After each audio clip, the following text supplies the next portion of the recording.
Hi, my name's Jan. I want to talk about Holotech versus square taper cranks and the performance advantages, why we have these new style cranks, who came up with them, what's the deal, what's going on. And Holotech is a general term, and I'll talk about that later.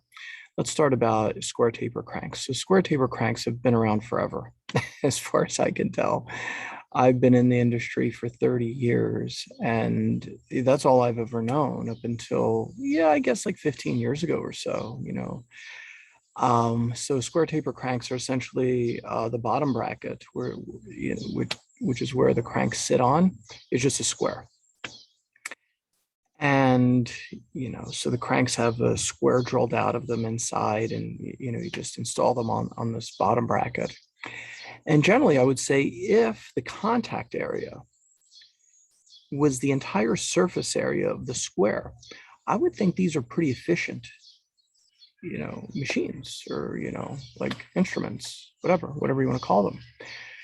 The problem is when you take a crank off, you see exactly the bottom bracket, you look at the bottom bracket, you see exactly the contact point.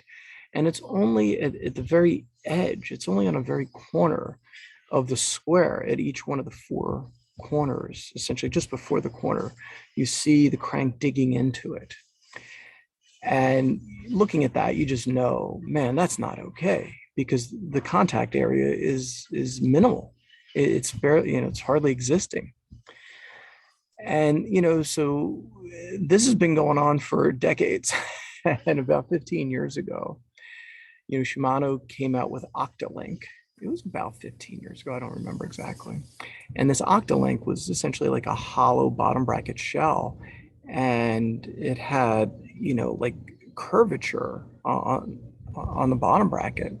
And the crank would sit on this. And so the surface area increased by the order of magnitude of about tenfold, which means the power transfer just increased tremendously. And at that time, an open consortium of bike companies created this ISIS bottom bracket.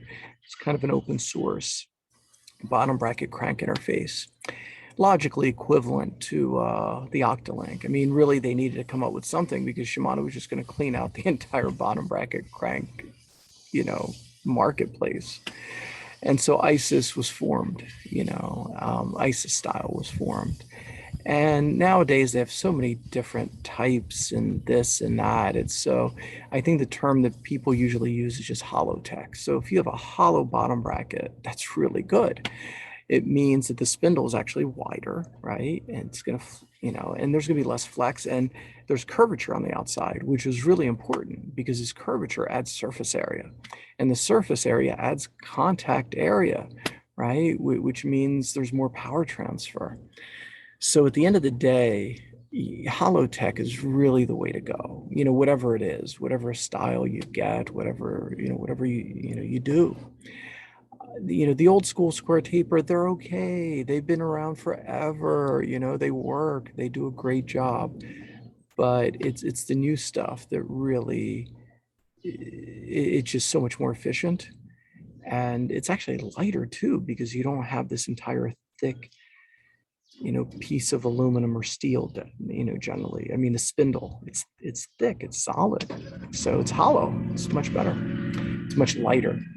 Anyway, thank you very much for watching. Appreciate it.